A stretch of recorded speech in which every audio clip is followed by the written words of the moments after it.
નમસ્કાર, હું મનીષા પટેલ, મહિલા ITI ગાંધીનગર. આજના આ વર્ચ્યુઅલ ક્લાસરૂમ ટ્રેનિંગ સેશનમાં આપ સૌનું હાર્દિક સ્વાગત કરું છું. આજે હું તમને ITIમાં ચાલતા દરેક ટ્રેડના કોમન સબ્જેક્ટ એવા એમ્પ્લોયબિલિટી સ્કિલના લેસન વર્કિંગ વિથ એક્સેલ વર્કશીટની તાલીમ અને માર્ગદર્શન આપીશ.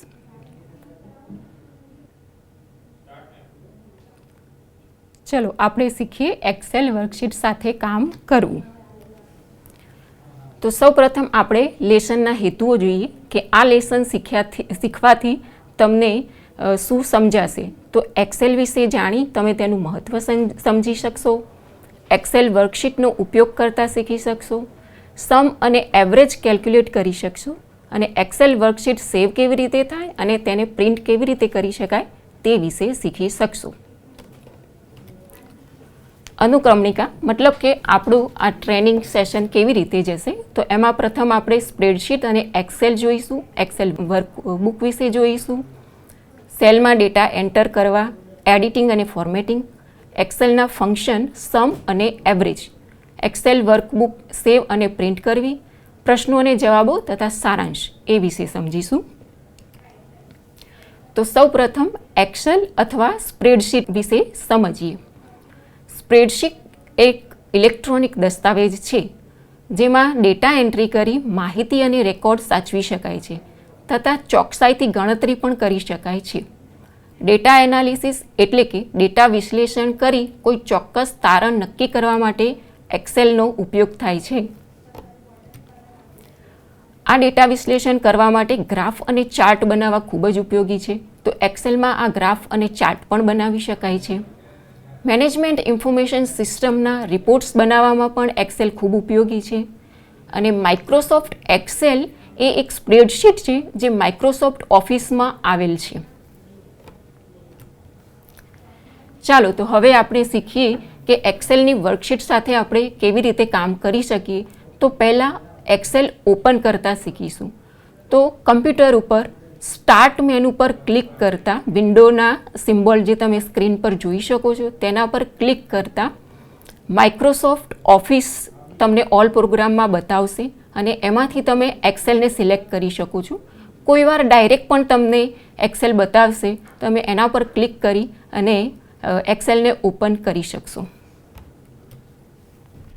એક્સેલ ઓપન થશે ત્યારે ડિફોલ્ટ જેમ સ્ક્રીન પર દેખાય છે એમ બુક 1 બતાવશે જે એક્સેલની વર્કબુક છે અને તેની ફર્સ્ટ શીટ એટલે કે શીટ 1 જેમ તમે સ્ક્રીન પર જોઈ શકો છો એ દેખાશે. એની બાજુમાં પ્લસનો સિમ્બોલ હશે, એ પ્લસ પર ક્લિક કરતાં બીજી શીટ પણ તમે ઓપન કરી શકો છો. એક્સેલ વર્કબુક શું છે એ શીખીએ. તો વર્કબુક MS એક્સેલની ફાઇલ છે જેની અંદર એકથી વધારે વર્કશીટ આવેલી હોય છે. એક્સેલની ફાઇલ .xls એક્સટેન્શનથી સેવ થાય છે. હવે વર્કબુક છે એ અથવા એક્સેલ છે એક ટેબ્યુલર ફોર્મેટ પર વર્ક કરે છે એટલે એમાં રો અને કોલમ હશે.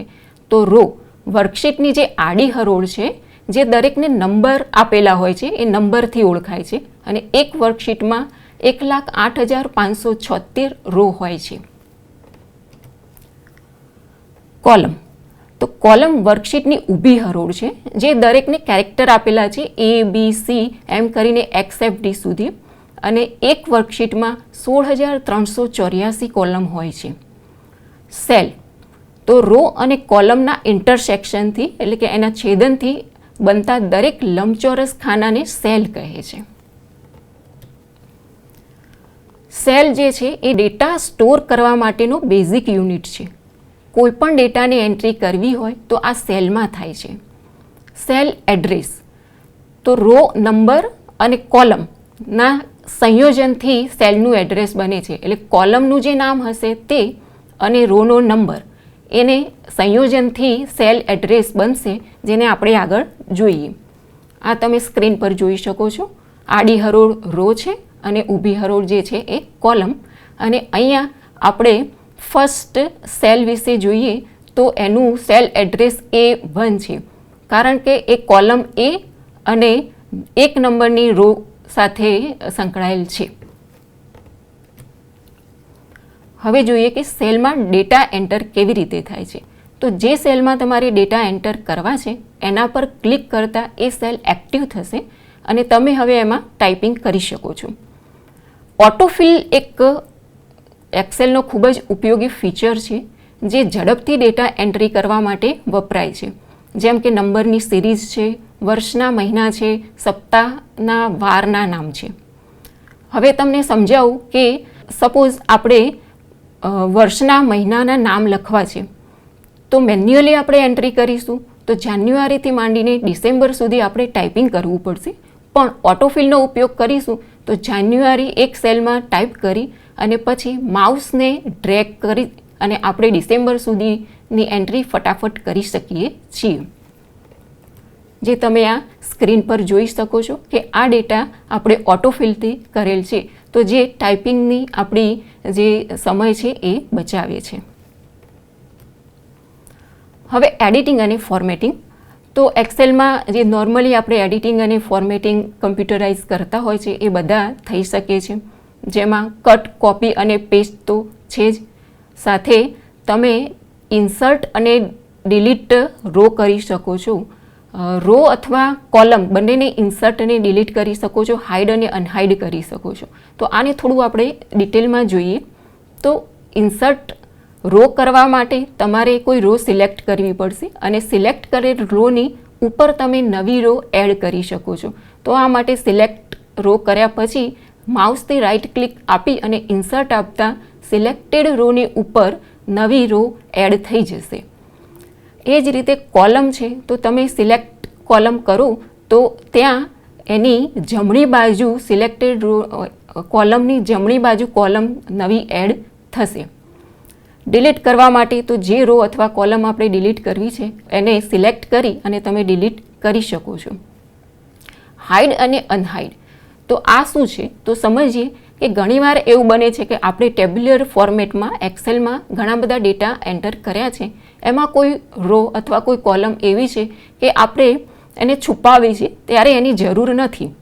સપોઝ આપણે તાલીમાર્થીઓના ડેટા નાખ્યા છે અને એમાં મોબાઈલ નંબર, કોન્ટેક્ટ નંબરની કોલમ છે તો એની હાલ આપણે જરૂર નથી, પણ ફ્યુચરમાં એનો ઉપયોગ કરવા માટે આપણે એની રાખવી છે તો અત્યાર પૂરતી આપણે એને હાઇડ કરી શકીએ. તો એ કોલમને આપણે સિલેક્ટ કરી અને હાઇડ ઉપર ક્લિક કરતાં એ કોલમ હાઇડ થઈ જશે અને એ જ રીતે અનહાઇડ ઉપર ક્લિક કરતાં એ કોલમ જે છે એ અનહાઇડ થશે.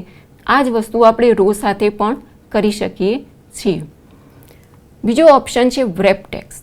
તો આપણે જ્યારે સેલમાં ડેટા એન્ટર કરીએ છીએ ત્યારે તેની સાઇઝ જે સેલની સાઇઝ હશે એનાથી વધારે હોઈ શકે તો બની શકે કે એ આપણું ટાઈપિંગ છે એ બીજા સેલ સુધી લંબાઈ જતું હોય છે. તો વ્રેપ ટેક્સ્ટ કરવાથી એ જેટલું લખાણ છે આપણું એટલું સાઇઝ ઓટોમેટિક લઈ લેશે.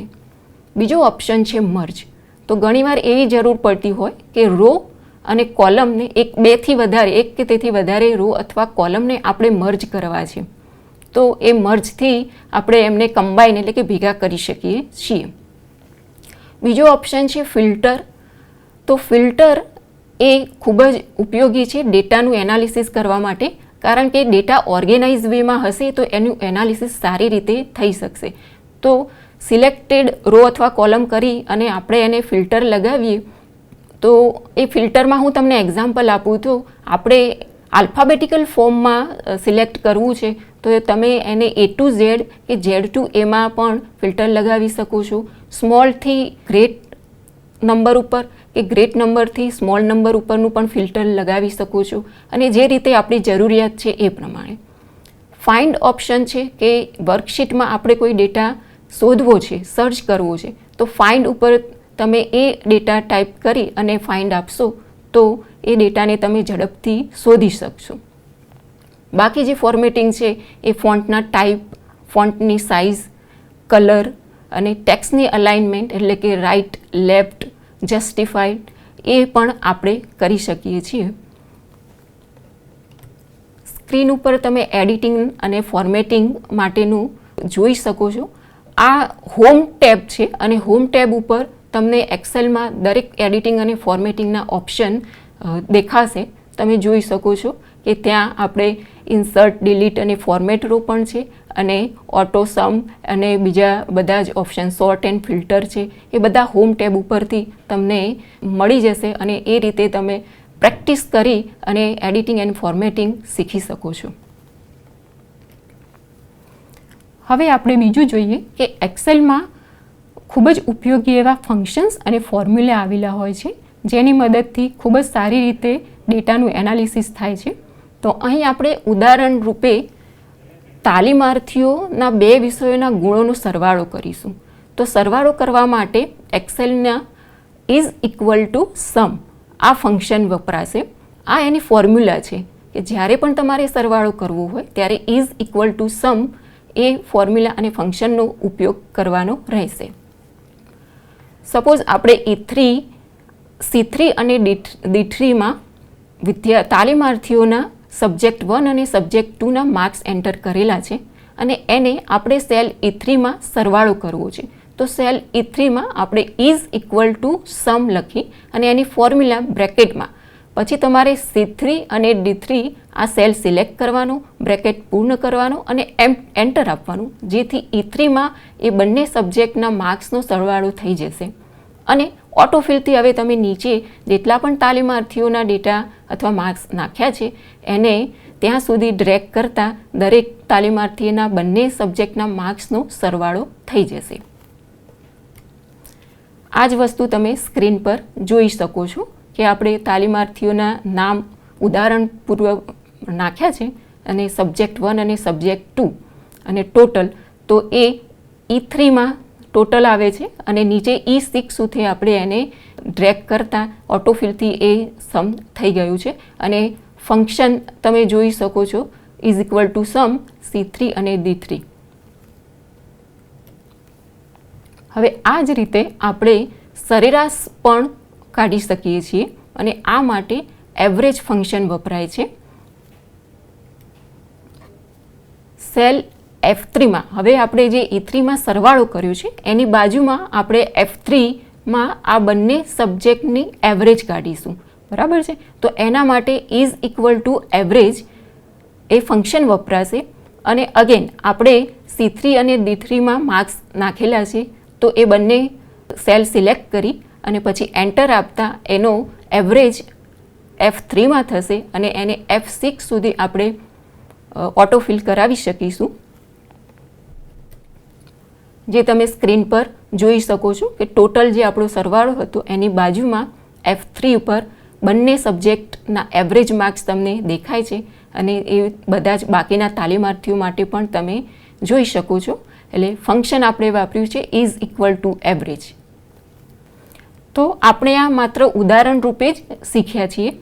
એક્સેલમાં આવા જુદા જુદા ઘણા ફંક્શન્સ અને ફોર્મ્યુલા છે જે મુશ્કેલ ગણતરીઓ અને ડેટા વિશ્લેષણ સરળતાથી થઈ શકે તેના માટે ઉપયોગમાં આવે છે. આ એક આપણે માર્ક્સ કેલ્ક્યુલેટર બનાવ્યું જે તમે સ્ક્રીન પર જોઈ શકો છો. હવે આપણે એ શીખીશું કે એક્સેલ વર્કબુક સેવ કેવી રીતે થાય છે. તો ફાઇલ ટેબ સિલેક્ટ કરી તમે ડ્રોપડાઉન મેનુમાં સેવ એઝ ઓપ્શન હશે તે સિલેક્ટ કરો અને પછી જ્યાં પણ ફાઇલ સેવ કરવી છે તે લોકેશન એટલે કે ડ્રાઈવ અને ફોલ્ડર સિલેક્ટ કરો. ત્યાં ફાઇલ નેમ ફિલ્ડ દેખાશે, ત્યાં તમારે ફાઇલને જે નામ આપવું છે એ નામ ટાઈપ કરો અને પછી સેવ ક્લિક કરો. ફાઇલ આપેલ લોકેશન ઉપર સેવ થઈ જશે. હવે તમે જ્યારે પણ આ ફાઇલ ઓપન કરી અને એમાં કોઈ પણ સુધારા વધારા કરો ત્યારે માત્ર સેવ પર ક્લિક કરવાથી એ ફાઇલ સેવ થશે, કારણ કે ઓલરેડી આપણે એને એક લોકેશન ઉપર સેવ કરેલ છે.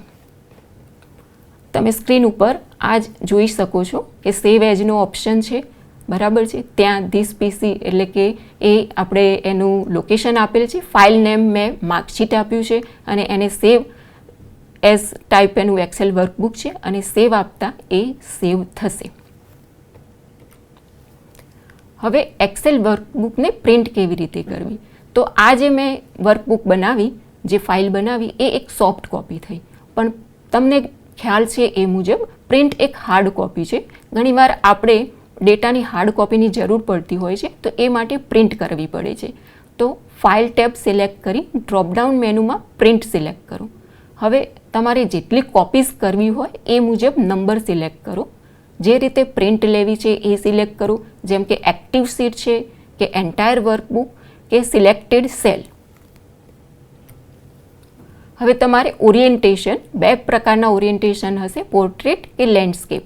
એ જે સિલેક્ટ કરવું હોય એ કરો. પેજનો પ્રકાર એટલે કે A4 સાઇઝ, લેટર સાઇઝ, એ જે સાઇઝના પેજ તમારે જોઈએ છે તે, અને પેજનું માર્જિન સેટ કરો.